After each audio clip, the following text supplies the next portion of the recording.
என்ன guys, teddy bear with ghost and god episode ரொம்ப மொக்கையா ரொம்ப காமெடியாக போகுதுன்னு நினச்சிருக்கிறீங்களா?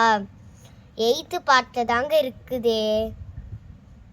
அப்புறமேட்டு சாரி உங்ககிட்ட கதையை சொல்லிட்டேன் தெரியாமல். 8 பார்ட்டில் தான் உங்களுக்கு ட்விஸ்டே இருக்குது.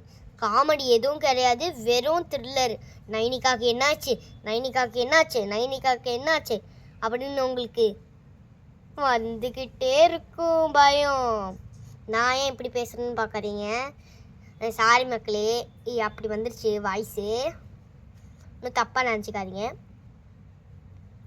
8 பார்ட்டில் உங்களுக்கு செம்மையான சஸ்பென்ஸ், அப்புறமேட்டு நிறையா சர்ப்ரைஸும் இருக்குது. ஓகே, பாய்.